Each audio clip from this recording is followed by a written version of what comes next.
কবুল করুক বলে আমি। অন্যথায় প্রত্যেক বছর ভিক্ষুকের ঝুলি নিয়ে এক এক বনের কাছে দাঁড়াইতে হবে, একটু দেন, আমাদের এই দাবিটা পূরণ করেন, পাচ্ছি না, হচ্ছে না, একটু শোনেন না। কেউ ফিরেও তাকাবে না। এখন সময় এসেছে নিজের হক নিজেকে বুঝে নেওয়া লাগবে, ঠিক না? নিজের হক নিজে বুঝে নেন, আর মানুষের পেছনে দৌড়ায় লাভ নাই।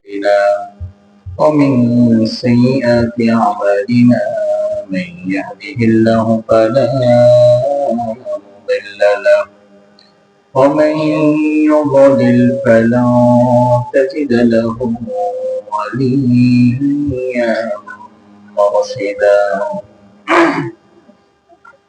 ونشهد أن لا إله إلا الله وحده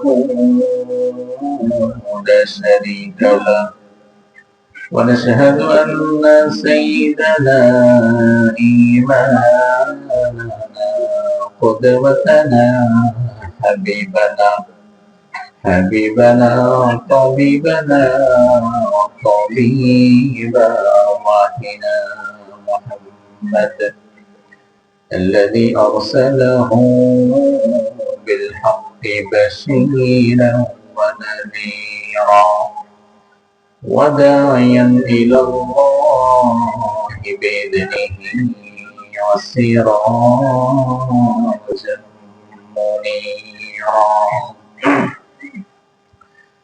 فقد قال الله تعالى في كلامه المجيد وفرقانه الحميد: أعوذ بالله من الشيطان الرجيم. بسم الله الرحمن الرحيم. إن الله وملائكته يصلون على النبي يا أيها الذين آمنوا صلوا عليه وسلموا تسليما. اللهم صل على محمد وعلى آل محمد كما صليت على إبراهيم وعلى آل إبراهيم إنك حميد مجيد.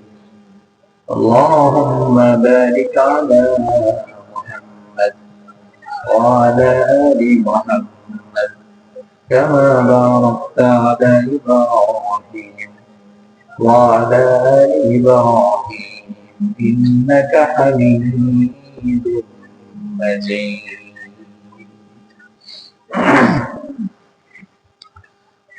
সকল প্রশংসার একমাত্র মালিককে। এতগুলো মানুষ মিলে আল্লাহর নাম নিলেন, আপনাদের আওয়াজ শুনে মনে হলো 3 দিন একটানা রোজা রাখছেন, সেহরিও খান নাই, ইফতারিও খান নাই। এতগুলো মানুষ মিলে যদি সত্যি আল্লাহর নাম নিতেন, আওয়াজটা কি আরেকটু কমতো না বাড়তো? অবশ্য আপনারা ফেনীর মানুষ, দাগনভূঞার মানুষ চালাক, চিন্তা করতেছে আর কয়দিন পরে নির্বাচন, তখন আবার মিছিল করা লাগবে, স্লোগান দেওয়া লাগবে, চা খাওয়া লাগবে, 200 টাকা জামানো লাগবে। এখন সব আওয়াজ যদি আজকে শেষ করে ফেলি, তাহলে ওই দিন মিছিল করবো কেন? এই জমিনে 200 টাকা আর 1 কাপ চায়ের লোভে মিথ্যাবাদী নেতার পেছনে সারাদিন দৌড়ে স্লোগান দিতে পারে এমন মানুষ কি আছে না? নাই। এমন নাফরমানের অভাব নাই যে নাফরমান সারাদিনে যতবার নেতার স্লোগান আর দলের স্লোগান দেয় ততবার আল্লাহর নামও মুখে নেয়। আছে না? নাই। অথচ এই কথা বলার শক্তি, এই জবান আমাদেরকে দিয়েছে কি নেতা নাকি আল্লাহ? তাহলে যে আল্লাহ জবানে কথা বলার শক্তি দিল, ওই আল্লাহর জন্য জবান খরচ করার দরকার আছে না নাই? এবার বলেন, সকল প্রশংসার একমাত্র মালিককে। সে আল্লাহর জন্য প্রশংসা করছি, আমরা করছি আলহামদুলিল্লাহ। পরের আল্লাহু আকবার কাবীরা আলহামদুলিল্লাহি কাসীরা সুবহানাল্লাহি বুকরাতান ওয়া আসীলা। প্রশংসা করলাম কার? আল্লাহর প্রশংসা করতে পেরে আল্লাহর বান্দারা কি খুশি না বেজার? যারা যারা খুশি আওয়াজ দিয়ে বেশি একটু মুহাম্মাদের সাথে বলেন তো আলহামদুলিল্লাহ। এই যে আল্লাহর প্রশংসা করলেন, এতে কি লাভ হলো না লস? কার লাভ? কোথায় আল্লাহ? আল্লাহর কোন লাভ আছে না? সব লাভ আমাদের। আমরা যেন আমাদের পুরো জীবনটা আল্লাহর প্রশংসায় কাটাতে পারি, আল্লাহ তৌফিক দান করুন। আল্লাহর ওয়াস্তে স্টেজের বাহিরে যারা আছেন, প্যান্ডেলের বাহিরে, মেহেরবানি করে এমন আওয়াজ করবেন না যে আওয়াজে ভেতরের মানুষের সমস্যা হবে। মেহেরবানি করে বাহিরে যারা আছেন এমন আওয়াজ করবেন না, এতে মাহফিলের সৌন্দর্য নষ্ট হয়। সুপ্রিয় ভাইরা আমার,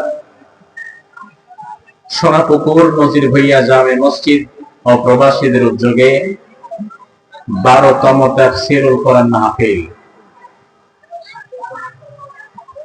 আপনারা বসেন, কি শুরু করেছেন?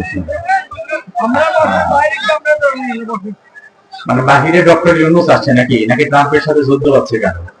তাহলে আপনি যে ভাবে দৌড়াচ্ছেন, কি আজব বিষয়। আপনি কোরআনের মাহফিল দেখে উনি গেছে আরেক জায়গায়। আল্লাহ সুবহানাহু ওয়া তাআলা আজকের এই সুন্দর আয়োজনকে কবুল করুন। আরো জোরে বলেন আমিন। এখানে আমার পরপর এই কথা বলবেন হাজার আলেমের উস্তাদ শেখ মুফতি কাজী ইব্রাহিম হাফিজাহুল্লাহ। কথা বলেছেন শেখ মুফতি মোহাম্মদ আলী ভাই হাফিজাহুল্লাহ। যতজন কথা বলেছেন এর মধ্যে ছিলেন হাফিজুর রহমান নাঈম। যতজন কথা বলেছেন প্রত্যেকের সঠিক এবং সুন্দর কথাগুলোর উপরে আল্লাহ তাআলা আমাদের আমল করার তৌফিক দান করুন। প্রধান অতিথি হিসেবে আপনারা দাওয়াত করেছেন জনাব মতিউর রহমান চৌধুরী পলাশ। সভাপতি হিসেবে আছেন জনাব মোহাম্মদ আবু ইউসুফ। আল্লাহ তাআলা আমাদের অতিথি এবং সভাপতি মহোদয়ের হায়াত দারাজ করুন। সুপ্রিয় ভাইরা আমার, যেহেতু আমরা শুনতে এসেছি কোরআনই শুনবো ইনশাআল্লাহ। আমরা কোরআনের বাগানে যেহেতু বসেছি, ঘন্টা খানিকের জন্য দুনিয়ার সব কিছু থেকে নিজের মনোযোগকে বিচ্ছিন্ন করে কোরআনমুখী হওয়া যাবে তো ইনশাআল্লাহ? নাকি কোনার মেয়ে হই করে চিৎকার দিলে আপনি এটা চিন্তা দৌড় মারবেন প্যান্ডেল ছিঁড়া? সুবহানাল্লাহ, কি মানুষ! একটা আওয়াজ শুনলে এই পাশের লোকের ঠকঠকানি শুরু হয়ে যায়। না জানি আবার আমার উপরে কোনো বিপদ আসে নাকি। আমি তাড়াতাড়ি সেফ এক্সিট নেই আওয়ামী লীগের নেতাদের মতো। এমন সেফ এক্সিট আপনি খুঁজেন কেন? তাহলে তো 5ই আগস্টের পরে আপনার তো থাকাই দরকার ছিল না। কোরআন শুনতে এসেছেন, কিয়ামত যদি হয়েও যায়, কোরআন শোনা অবস্থাতে আপনি আল্লাহর সামনে দাঁড়াবেন। মৃত্যু হয়ে গেলে কোরআনের ছাত্র হিসাবে আপনি আল্লাহর কাছে দাঁড়াবেন, এমন মানসিকতা নিয়ে বসে থাকা লাগবে।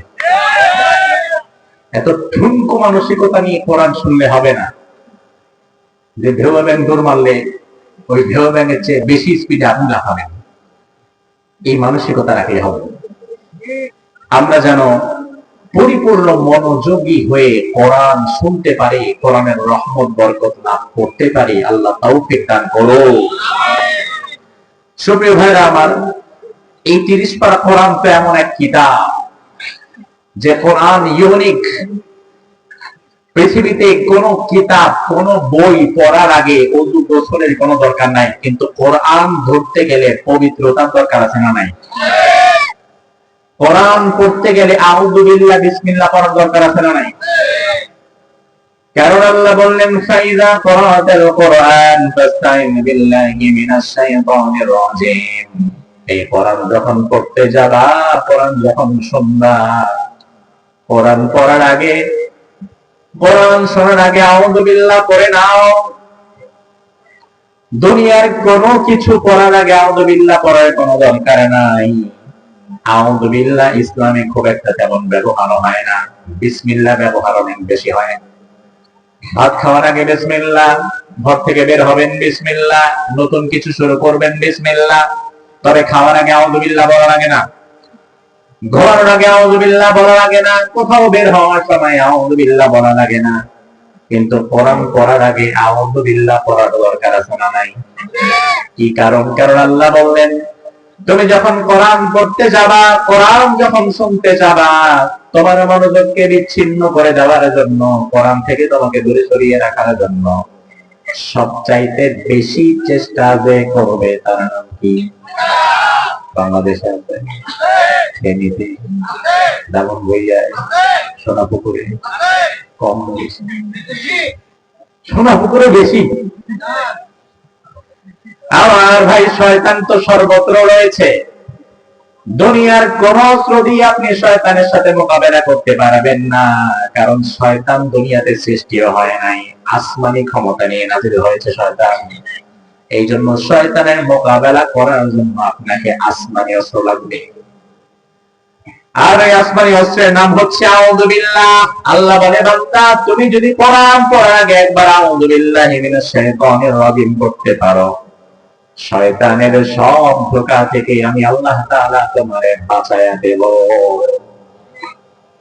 এখন এই কথার উপরে ভিত্তি করে, বিশ্বাস করে, কোরআন শোনার আগে আউযু বিল্লাহ বিসমিল্লাহ যদি একবার আমরা সকলে মিলে পড়ি, আপনি পড়তে পারবেন তো ইনশাআল্লাহ? পড়তে পারবেন তো সবাই?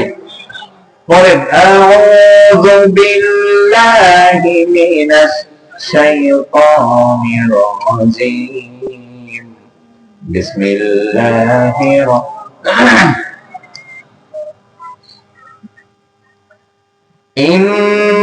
ইন্নাল্লাযীনা আমানু সুম্মা কাফারু সুম্মা আমানু সুম্মা কাফারু ثم ازدادوا كفرا لم يكن الله ليغفر لهم ولا ليهديهم سبيلا بشر المنافقين بأن لهم عذابا أليما الذين يتخذون الكافرين أولياء من دون المؤمنين أيبتغون عندهم العزة فإن العزة لله جميعا সবাই মিলে একটু জোরে বলেন তো আল্লাহু আকবার। আল্লাহ রাব্বুল আলামিন কোরআনুল কারীমের সূরাতুন নিসা এই সূরার 138 নম্বর আয়াতের মধ্যে বললেন, ইন্নাল্লাযীনা আমানু, নিশ্চয়ই যারা ঈমান আনবে, ঈমান এনেছে, সুম্মা কাফারু, ঈমান আনার পরে আবার কুফর করে ঈমান ভেঙে ফেলেছে, এমন কোন কাজ করেছে যেই কাজের দ্বারা তার ঈমানটা আবার ভেঙেও গিয়েছে। সুম্মা আমানু, আবার তারা ঈমান এনেছে, সুম্মা কাফারু, তারপর আবার এমন কোন কাজ করেছে যেই কাজের দ্বারা ঈমান ভেঙে গেছে। অতঃপর তাদের কুফরের অবস্থাটা আল্লাহ তাআলা বৃদ্ধি করে দিয়েছেন। লাম ইয়াকুনিল্লাহু লিয়াগফিরা লাহুম, আমার আল্লাহ তাআলা তাদেরকে কোনো ক্ষমা করবে না, ওয়ালা লিয়াহদিয়াহুম সাবিলা, আমার আল্লাহ তাআলা তাদেরকে হেদায়েতের পথ দেখাবে না। বাশশিরিল মুনাফিকিন, ও নবী, লোকগুলো মুনাফিক, তাদেরকে আপনি সুসংবাদ দিয়ে দেন, বিআন্নাহুম আযাবান আলীমা, যন্ত্রণাদায়ক শাস্তির সুসংবাদ দিয়ে দেন। এই লোকগুলো الذين يتخذون الكافرين أولياء من دون المؤمنين তারা ইমানদারদের ব্যতীত কাফের মুশরিকদের নিজেদের বন্ধু হিসাবে গ্রহণ করে নেয়। আমার ভাইরাই হচ্ছে উক্ত তিনটি আয়াতে কারিমার শাব্দিক তরজমা। আল্লাহ রাব্বুল আলামিন এই আয়াতগুলোর মাঝে সমাজের বিশেষ কিছু মানুষের কালচার তুলে ধরলেন, তাদের ব্যবহার তুলে ধরলেন, তাদের কাজকর্ম তুলে ধরলেন। কোরআন যদিও ১৫০০ বছর আগে নাযিল হয়েছে, কিন্তু আল কোরআন ইউফাসসিরুহু জামান, কোরআনের তাফসীর, কোরআনের ব্যাখ্যা কিয়ামত পর্যন্ত পৃথিবীর সব জামানার সাথে, সব মানুষের সাথে কোরআনের মিল আছে না নাই? আল্লাহ রাব্বুল আলামিন বললেন, সমাজে এমন কিছু মানুষ থাকবে যারা ঈমান আনবে আবার ঈমান ভেঙেও ফেলবে। সকালে ঈমান আনবে আবার সন্ধ্যায় ঈমান ভেঙে ফেলবে। আমরা মনে করি ঈমান যেহেতু একবার এনেছি, জীবনে আর কোনোদিন ঈমান ভাঙবে না। অথচ আমার ভাই, ঈমান এত সেনসিটিভ। কচু পাতার পানিটা যতটা টলমলে, ঈমান আপনার মাঝে তার চাইতেও বেশি টলমলে। ঈমানদার হিসাবে, মুসলমান হিসাবে জন্মগ্রহণ করার মধ্যে কোনো কৃতিত্ব নাই যদি মুসলমান হিসাবে মৃত্যুবরণ করা না যায়। এই দুনিয়াতে আল্লাহ রাব্বুল আলামিন যত নিয়ামত আমাদেরকে দিয়েছেন, এর মধ্যে সবচেয়ে দামি নিয়ামতের নাম ঈমান। জোরে কোন, সবচেয়ে দামি নিয়ামতের নাম কি? টাকা পয়সা? কথা বলেন, টাকা পয়সা? রাজনৈতিক ক্ষমতা? তাহলে সবচেয়ে দামি সম্পদের নাম? কিন্তু আমাদের জীবন আচার দেখলে তো সেটা মনে হয় না। তার কারণে যে নির্বাচন আসতেছে, এমন বহু নেতা, বহু কর্মী আছে, রাজনীতি করতে গিয়া প্রয়োজনে ঈমানটারে কোরবানি কইরাও ক্ষমতায় যাওয়ার স্বপ্ন দেখে, আছে না? ঈমান সবচেয়ে দামি জিনিসের নাম। কারণ যার ঈমান আছে, দুনিয়াতেও সে সফল হয়ে গিয়েছে, পরকালেও সে নাজাত পেয়ে গিয়েছে, সফল হয়ে গিয়েছে।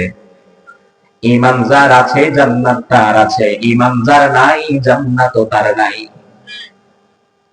আমার ভাই, আপনাদের ফেনীতে ২-৪-৫০০ কোটি টাকার মালিক এমন ধনাঢ্য ব্যক্তি আছে না নাই?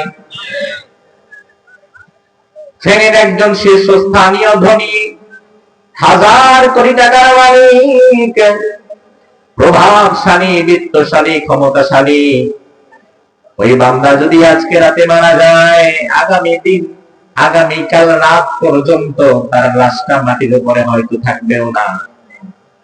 মারা যাওয়ার সাথে সাথে তার আত্মীয় স্বজনেরা ৩ টুকরো কাপড়ের মধ্যে পেঁচিয়ে তাকে কবরস্থ করে ফেলবে। ১০০০ কোটি টাকার মালিক, গাড়িতে এসি, বাড়িতে এসি, এমনকি যেখানে বাথরুম করে বাথরুমের ভেতরেও এসি, আছে না নাই?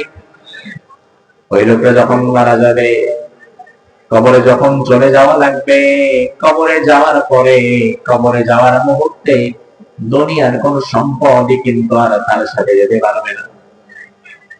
দুনিয়াতে ১০০০ কোটি টাকা তার ছিল, ক্ষমতা ছিল, প্রভাব ছিল, ওই লোকের সামনে দাঁড়ায় কথা বলার মতো সাহস হয়তো কারো ছিল না। ১০০০ কোটি টাকার মালিক, সেও যদি মরে যায়, কবরে তার সাথে টাকাও যায় না, ক্ষমতাও যায় না, অর্থবিত্ত কিছুই যায় না। কবরে শুধু যেতে পারে ঈমান, আর কিছু যেতে পারে না।